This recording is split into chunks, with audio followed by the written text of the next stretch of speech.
하나님의 말씀은 신약 성경 누가복음 19장 28절에서 40절입니다.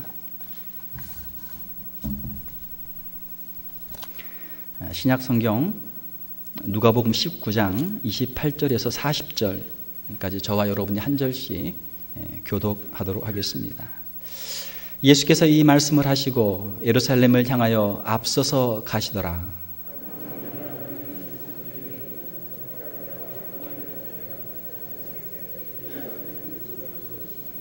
이르시되 너희는 맞은편 마을로 가라. 그리로 들어가면 아직 아무도 타보지 않은 나귀 새끼가 메어 있는 것을 보리니 풀어 끌고 오라.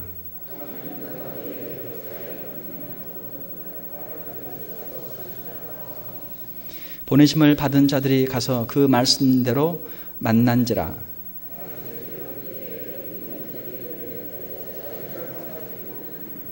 대답하되 주께서 쓰시겠다 하고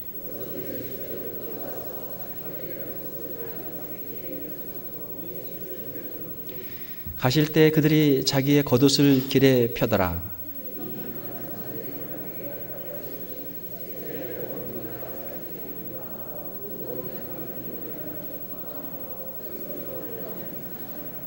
이르되 찬송하리로다. 주의 이름으로 오시는 왕이여, 하늘에는 평화여, 가장 높은 곳에는 영광이로다 하니,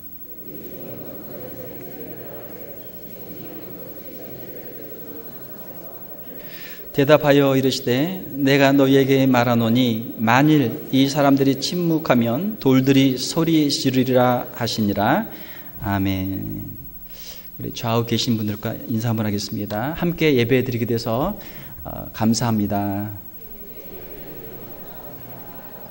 한 번 더 인사하겠습니다. 주님이 당신을 사용하십니다. 주님이 당신을 사용하십니다. 오늘 우리가 함께 읽으신 말씀 가지고 주가 쓰시겠다라는 제목으로 말씀을 전하도록 하겠습니다. 오늘은 예수님이 예루살렘에 입성하신 종려주일을 우리가 기념하고 있습니다. 오늘부터 한 주간 동안은 주님의 고난을 우리가 묵상하면서 고난 주간을 우리가 보내게 되죠. 자, 오늘 본문 말씀에 보게 되면 예수님께서 예루살렘에 입성하시는데, 자, 나귀 새끼를 타고 예루살렘에 입성하십니다. 약간은 좀 이상한 모습이죠. 만왕의 왕이신 예수님께서 가장 작은 짐승을 타고 예루살렘에 입성하시는 그러한 모습입니다. 고대 전쟁에서 이기고 돌아오는 개선 장군들은 백마를 타고 뒤에 많은 군대를 거느리고 그렇게 성에 입성을 했었습니다. 그런데 예수님은 정복자가 아니라 이 땅에 섬기는 자로 오셨기 때문에 백마를 타지 않고 어린 나귀를 타고 예루살렘 성에 입성하셨던 것이죠. 마가복음 10장 45절을 보게 되면 인자가 온 것은 섬김을 받으려 함이 아니라 도리어 섬기려 하고 자기 목숨을 많은 사람의 대속물로 주려 함이니라 라고 기록이 되어 있습니다. 예수님이 이 땅에 오신 목적, 그것은 바로 섬기기 위해서 오셨다라고 하는 것이죠. 주님은 이 나귀를 통해서 주님의 사역을 미리 예고해 주십니다. 이 나귀는 무거운 짐을 지고 짐을 운반하는 그런 천한 짐승이죠. 자, 그런데 주님께서는 겸손하셔서 이 나귀를 타고 예루살렘에 입성하십니다. 스가랴 9장 9절을 보게 되면 그는 공의로우시며 구원을 베푸시며 겸손하셔서 나귀를 타시나니 나귀의 작은 것 곧 나귀 새끼니라. 스가랴 선지자가 구약시대에 미리 예수님의 사역을 예언을 하셨는데 예수님은 겸손한 분이시고 겸손하시기 때문에 나귀 새끼를 타고 입성하실 것을 미리 그렇게 예언하셨던 것입니다.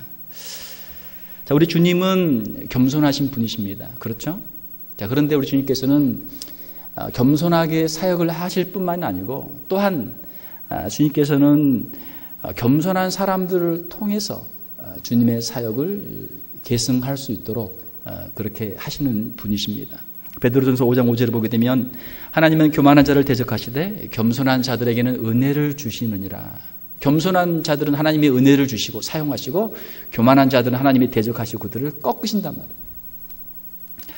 사도 바울이 그가 사역을 감당할 때 몸에 육체의 가시가 있었습니다. 몸에 어떤 질병이 있었어요. 그래서 그것을 질병이 떠나기를 육체의 가시를 고쳐달라고 3번이나 하나님께 간절히 간구했습니다. 그런데 하나님께서 사도 바울에게 말씀하시기를 내 은혜가 내게 족하도다. 이는 내 능력이 약한 데서 온전하여짐이라 하신지라. 참 주님의 대답이 우리가 참 이해할 수 없는 그런 말씀이죠.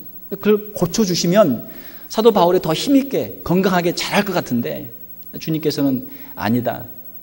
내 은혜가 내게 충분하다. 그리고 내 능력은 너의 그 약한 데서 더 온전해진다. 만약 우리가 건강하고 우리가 힘이 있고 우리가 가진 게 많다면 우리가 어떤 일을 한 다음에 그렇지 내가 건강하니까 했지, 내가 힘이 있으니까 했지, 내가 지식이 많으니까 했지, 내가 능력이 많으니까 했지, 우리 자신을 자랑할 가능성이 많아지죠. 그런데 우리가 정말 부족하고 연약하고 가진 것이 없는데 능력이 없는데 하나님께서 우리를 붙잡고 하나님께서 우리를 사용하셔서 큰 일을 하게 되면 이 모든 것은 하나님의 은혜고 하나님의 능력이 되는 줄 믿습니다. 하나님이 그걸 기뻐하시는 거예요. 사랑하는 성도 여러분, 혹시 여러분들의 심령 가운데 어떤 부족함이 있고 연약함이 있을지라도 하나님 앞에서 그걸 내려놓고 하나님 앞에 귀하게 쓰임 받을 수 있기를 주님의 이름으로 축원합니다. 31절 34절을 보게 되면 주가 쓰시겠다라고 하는 말씀이 두 번 반복해서 나옵니다. 우리 주님은 예루살렘에 입성하시는데 작은 나귀를 필요로 하셨습니다. 영어로 보니까 The Lord needs it. 우리 주님이 그것을 그 작은 나귀를 필요로 하신다. 필요로 하십니다. 그런 뜻이에요. 자, 우리 주님은 작은 나귀도 사용을 하십니다. 자, 제자들이 그 작은 나귀를 찾아서 그것을 픽업해서 주님께로 데리고 올 때 만약에 제가 그 나귀였다면 아마 저는 좀 놀랬을 것 같아요. 왜요? 제가 살고 있던 그 옆집에 저랑 비슷한 때 태어난 망아지가 하나 있거든요. 같이 친구니까 옆집 친구니까 놀았는데 항상 비교를 해보면은 그 망아지는 나보다 키도 크고 잘생겼고 힘도 세고 나보다 빠르고 나보다 훨씬 낫거든요. 그런데 왜 주님께서는 옆집에 살고 있는 망아지를 부르지 않고 왜 나를 부르셨을까? 좀 궁금했을 것 같아요. 자, 또 자기 집에도 보게 되면 자기보다 힘이 더 센 아빠 나귀도 있고 엄마 나귀도 있고 또 아마 형들도 있었을지 몰라요. 형들 나귀도 있었을 거예요. 자, 그런데 왜 주님께서는 힘이 센 건강한 아빠 나귀도 아니고 엄마 나귀도 아니고 형들도 아니고 가장 어린 나를 왜 주님께서 부르셨을까? 아마 좀 궁금했을 것 같아요. 우리 주님께서는 예루살렘에 멋진 말들도 많이 있었고 또 큰 나귀들도 많이 있었을 텐데 주님께서는 그 어린 나귀를 택하셔서 그 나귀를 타셨습니다. 그 나귀에게는 무한한 영광이죠. 사랑하는 성도 여러분, 우리 자신들을 보면 어떻습니까? 다른 사람들과 비교해 보면 옆집에 살고 있는 사람 비교해 보면 그 사람은 나보다 키도 크고 나보다 돈도 많고 나보다 공부도 많이 했고 능력도 많고 훨씬 나보다 더 잘났죠. 잘난 사람이 얼마나 많습니까? 자, 그런데 주님께서는 그 사람이 아니고 나를 불러서 오늘 이 자리에 예배자로 주님이 우리를 세우신 줄로 믿습니다. 어린 그 나귀를 부르셨던 주님께서 오늘 또 하나님께서 쓰시기 위한 사람들을 부르시는데 바로 저와 여러분들을 부르신 거예요. 주님은 저와 여러분 같은 그런 부족한 사람들도 주님께서는 필요로 하시고 주님은 부르시는 줄 믿습니다. 주님이 나를 필요로 하신다고요? 나보다 더 배운 것도 많고 나보다 가진 것도 더 많고 나보다 재주도 더 많은 사람들이 얼마나 많은데 주님 왜 저를 필요로 하십니까? 우리가 그렇게 주님께 질문을 할 수도 있겠죠.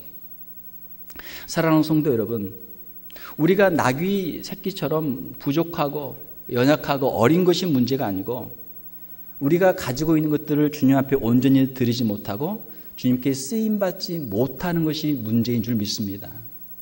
우리가 부족하고 연약해도 주님께 드리면 주님께서는 충분히 그것을 귀하고 아름답게 쓰실 수 있는 분이신 줄로 믿습니다. 성경에 보게 되면 예수님께서 오병이어 기적을 베푸셨는데 자, 베세다에서 이렇게 말씀을 전하실 때 많은 사람들이 예수님의 말씀을 듣기 위해 모였습니다. 거기에 사람들의 숫자를 대충 세보니까 약 한 5천 명이 돼요. 어마어마한 숫자죠. 자, 사람들이 배가 고파요. 먹을 것을 줘야 되는데, 자, 먹을 것을 좀 구해봐라. 제자들이 얼른 똑똑한 제자들이 계산을 해보니까, 주님, 이 많은 사람들을 먹이려면은 200데나리온이 필요하겠습니다. 200데나리온이면 얼마입니까? 한 데나리온을 우리가 100불만 잡아도 200데나리온이면 2만 불이란 말이에요. 2만 불. 5천 명이 있으니까 한 사람당 4불짜리 제일 싼 거 빵 몇 조각만 먹여도 5천 명 곱하기 4불씩 하게 되면 2만 불. 금방 계산이 딱 떨어진단 말이에요. 2만 불은 있어야 되겠습니다. 이 큰 돈을 우리가 어디서 나고 이렇게 많은 빵을 어디서 구합니까? 자, 그때 주님은 한 어린 아이, 보리떡 5개, 물고기 2마리, 작은 도시락이에요. 그것을 가지고 축사하시고 이적을 베푸셔서 5천 명이 먹고도 12광주리가 남는 기적을 베풀어 주셨습니다. 자, 거기서 중요한 것은 어린아이가 작은 도시락을 들여서 주님 앞에 쓰임을 받았다는 거예요. 주님은 우리가 아무리 작아도, 우리가 아무리 부족해도 주님은 우리를 사용할 수도 있고 주님의 기적을 베푸실 수 있는 능력이 있는 분이신 줄로 믿습니다. 주님은 어떤 사람들을 사용하십니까? 주님을 사랑하는 마음으로 주님께 순종하는 사람들을 주님은 사용하십니다. 역사상 위대했던 하나님의 사람들을 보게 되면 그들은 그들 자신이 위대했기 때문이 아니고 위대하신 하나님께 자신을 드렸기 때문에 그들은 위대한 하나님의 사람들이 된 줄로 믿습니다. 미국의 최고 복음 전도자 중에 한 명인 드와이트 무디, D.L. 무디를 보게 되면 무디는 어려운 형편에서 자랐기 때문에 공부를 제대로 하지 못했어요. 초등학교 한 5학년까지만 공부를 하고 더 이상 공부를 하지 못했습니다. 나중에 이제 취직을 하려고 하는데 누가 안 써줘요. 초등학교 5학년 마치고 나온 아이를 누가 써줍니까? 안 써줘요. 할 수 없이 자기 이제 외삼촌, 자기 삼촌한테 가서 거기 구두 가게에서 이제 거기에 그 종업원으로 일을 했던 것이죠. 그러던 무디가 교회에 출석하게 되고 그가 하나님의 말씀을 듣게 되고 예수 그리스도를 구주로 영접하게 되고 그가 아주 뜨거운 이 복음에 대한 확신과 이 전도에 대한 사명을 그가 갖게 됐어요. 그래서 아이들을 열심히 전도하는 거예요. 주일학교가 부흥하고 또 하나님의 말씀을 사람들에게 전하고 하다 보니까 점점 이 무디의 사역들이 커져서 나중에는 그가 가는 곳마다 수많은 청중들이 모이게 되고 그가 말씀을 전할 때 많은 사람들이 감동을 받게 되고 놀라운 구원의 역사들이 일어나게 되었습니다. 영국의 대문호, 영국이 낳은 역사상 가장 위대한 작가인 윌리엄 셰익스피어의 그 전기를 보게 되면 셰익스피어가 어렸을 때는 그런대로 꽤 괜찮은 부유한 가정에서 살았습니다. 그런데 그 가정이 점점 이렇게 기울어져서 13살 이후에는 집안의 어려움으로 그가 학업을 중단하게 됐습니다. 당시의 작가들은 다 대학을 나와서 공부를 많이 해서 글을 잘 써서 이름을 날리고 있었는데 윌리엄 셰익스피어는 13살에 학업이 중단이 됐어요. 그들과 달리 대학의 교육을 전혀 받지를 못했습니다. 자, 그런데 셰익스피어가 쓴 글들을 보게 되면은 그 왕궁에서 있었던 여러 가지 아주 구체적인 일들, 또 그 먼 나라 외국의 여러 가지 문물과 여러 가지 그 삶의 모습들, 그런 것들을 아주 정말 구체적으로 디테일하게 잘 그런 것들을 묘사를 하고 또 그의 모든 그 작품들이 어떤 창의력들, 새로운 스타일로 문학을 만들어가고 또 그가 새롭게 만드는 단어들도 많아요. 셰익스피어 때문에 영어가 바뀌었다라 그렇게 평가할 정도로 새로운 창의적인 단어들도 많이 만들고 작품들을 구성해서 영국의 역사에서 가장 위대한 그런 작가가 되었습니다. 우리가 성경에서도 보게 되면 하나님께서 어떤 사람들을 사용하셨는가? 특별하게 어떤 재능이나 은사를 많았던 사람들도 있지만 그렇지 못한 사람들도 하나님이 많이 사용하셨습니다. 사랑하는 성도 여러분, 우리가 하나님께 쓰임 받는 것, 그것은 무엇입니까? 주님은 능력이 많은 사람을 사용하시는 것이 아니고 주님께 온전히 헌신하는 사람을 사용하시는 줄 믿습니다. 이미 우리에게 충분히 많은 걸 주셨어요. 어린 나귀와 우리를 비교해 보면 어떻습니까? 나귀보다는 우리가 할 수 있는 게 많단 말이에요. 저도 이제 교회 사역을 하면서 목회를 하면서 한 가지 참 그 미스테리가 있는데 제가 볼 때는 저분은 얼굴도 잘생겼고 저분은 키도 크고 저분은 참 배운 것도 많고 돈도 많고 잘 살고 능력도 많고 저분이 교회를 섬기면 참 좋겠다. 저분이 주님의 복음을 위해 일하면 참 좋겠다. 그런 마음이 있는 분들이 있는데 그런 분은 또 잘 안 섬기도 잘 이렇게 안 되더라고요. 저분은 참 가진 것도 별로 없고 저분은 능력도 참 별로 없는 것 같고 부족한 것 같은데 그런데 그분이 또 이렇게 열심을 내 가지고 앞장서 가지고 봉사를 또 해요. 그런데 또 주님이 그런 사람 또 사용하셔. 그분이 어린 낙이죠. 그분이 어린 낙이죠. 가만히 보면 저도 그렇고 여러분들도 그렇고 고린도전서에 있는 것처럼 우리의 모습이 어떻습니까? 세상 사람들과 비교해 보면 세상에서 잘 나가는 사람들과 비교해 보면 우리는 얼마나 부족해요. 그러나 우리를 하나님께서 부르시고 하나님의 자녀로 삼으시고 하나님의 백성으로 삼으시고 우리를 통해서 하나님이 영광을 받으시는 줄 믿습니다. 이것이 우리에게 주신 하나님의 은혜고 우리의 특권이죠. 우리가 바로 예수님을 태우고 예루살렘 성에 입성하는 어린 낙이란 말이에요. 40절에 보게 되면 돌들이 소리 지를 것이다 라는 주님의 말씀이 있습니다. 주님이 예루살렘에 입성하시는데 무리들이 오늘 우리 찬양대가 부른 것처럼 예수님의 그 영광을 호산나를 부르면서 찬양을 했습니다. 자, 그런데 그걸 듣기를 싫어하는 사람이 있었어요. 누굽니까? 바리새인들이 무리들이 예수님께 찬양하는 것을 싫어했습니다. 그래서 제자들을 책망하도록 주님께 요구했어요. 그때 주님께서 대답하시기를 만일 이 사람들이 침묵하면 돌들이 소리 지르리라. 아주 유명한 말씀을 하셨어요. 자, 돌이 소리 지른다 무슨 뜻입니까? 돌들이 찬양을 한다는 거예요.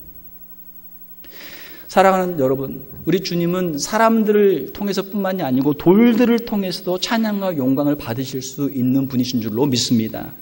시편을 보게 되면은 궁창과 하늘이 하나님을 찬양하고 자연 만물이 창조주 하나님을 찬양하는 그러한 표현들이 많이 있어요. 시편 8편 1절에 보게 되면 여호와 우리 주여 주의 이름이 온 땅에 어찌 그리 아름다운지요 주의 영광이 하늘을 덮었나이다. 그렇죠? 새벽 예배를 끝나고 이렇게 가다 보면 동쪽에서 해가 떠오릅니다. 동쪽 하늘을 붉게 물들인 그 동양 하늘을 보면서 참 멋있다. 또 밤에 보면은 또 별이 반짝반짝하죠. 하늘의 그 구름들 얼마나 멋있습니까? 또 자연에 가게 되면은 거기에 나무들이 있고 또 꽃이 피죠. 저희 교회 마당에도 보니까 꽃이 벌써 딱 피었더라고요. 이 참 생명이 있구나. 하나님께서 이런 만물에 생명을 주시는구나. 또 우리가 산에 가면 어떻습니까? 산에 가면 나무도 있고 거기에 바위들도 있고 기암 절벽들 얼마나 멋있어요. 그러니까 자연의 아름다움을 보게 되면은 이 우주를 창조하신 자연을 창조하신 하나님의 그 창조의 능력을 우리가 찬양할 수밖에 없는 것이죠. 사랑하는 성도 여러분, 우리가 하나님 앞에 마땅히 우리의 할 본분, 우리가 만물의 영장으로 지음을 받고 하나님을 예배하기 위해 우리가 지음을 받았는데 하나님을 예배를 하지 않으면, 찬송을 하지 않으면 하나님께서 그래? 그럼 너 아니어도 돼. 다른 사람들을 통해서 하나님의 영광을 받으시는 거예요. 다른 사람들도 하지 않으면 그래 너도 안 하면 그럼 나는 이 돌들을 통해서 이 자연을 통해서 나는 영광을 받겠다. 주님은 그렇게 말씀하시는 것이죠. 능력과 은사가 많이 있는 사람이 주님을 섬기지 않으면 주님은 더 능력이 좋고 은사가 작은 자라고 할지라도 주님은 그 사람을 통해서도 주님은 충분히 일하시고 영광을 받으시는 줄로 믿습니다. 사랑하는 성도 여러분, 주님이 여러분을 찾으실 때 못한다고 뒤로 빼지 마시기를 바랍니다. 주님의 능력을 부인하지 마시기를 바랍니다. 아무리 우리가 부족하고 연약해도 우리 주님은 만유의 주요 만왕의 왕이시요 우리를 충분히 하나님의 영광을 위해서 위대하게 쓰실 수 있는 하나님이신 줄로 믿습니다. 하나님을 신뢰하란 말이에요. 나는 부족하고 연약하지만 주님께만 드리면 주님이 나를 사용하실 줄로 믿습니다. 이것이 믿음이죠. 우리 인생을 이렇게 생각을 해보면 기회가 항상 있는 게 아니죠. 주님이 항상 우리를 부르시는 게 아니란 말이에요. 주님 우리를 부르실 때 기회가 있을 때 그때 주님 앞에 순종으로 우리가 서야 되는 것이죠. 주님이 쓰시겠다 말씀하실 때, 주님이 제자들을 보내셔서 제자들을 통해서 우리 주님께서 이것을 나귀를 쓰시겠습니다, 쓰기를 원하십니다 하실 때 순종하고 내드려야죠. 주님께서 우리 각자의 심령 가운데 말씀하실 때 우리가 주의 복음을 위해서 또 주님의 사역을 위해서 우리 자신을 우리가 드릴 수 있기를 원합니다. 저희가 주일 예배 시에 그 봉헌할 때 찬송을 하죠.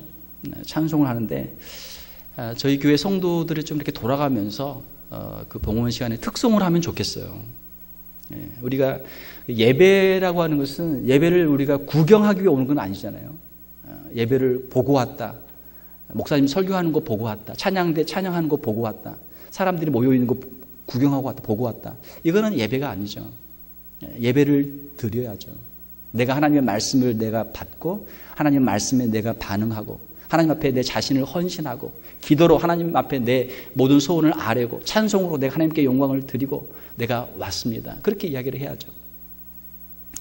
예배의 구경꾼이 되지 마시고 여러분이 예배자가 될 수 있기를 주님의 이름으로 축원합니다. 자, 그래서 봉헌 시간에 우리 찬송을 부르는데 좀 여러분들이 이렇게 우리 성도들이 돌아가면서 특송을 하면 좋겠어요. 예를 들어서 집에서 부부가 같이 열심히 찬양을 준비를 해가지고 특송을 하면 얼마나 좋아요. 한 주 아니면 2주 동안 열심히 같이 부모 또는 자녀들이 같이 찬양을 연습하면 그 가정에 하나님이 얼마나 기뻐하시겠어요. 하나님께서 그 가정에 큰 복을 주실 줄로 믿습니다. 가정에서 부부가 또 자녀들이 부모가 같이 찬양하는데 하나님이 기뻐 받으시죠. 그렇게 준비해가지고 우리가 하나님 앞에 우리의 물질만 드리는 것이 아니고 우리의 마음도 드리고 우리가 또 찬양도 함께 드리는 것이죠.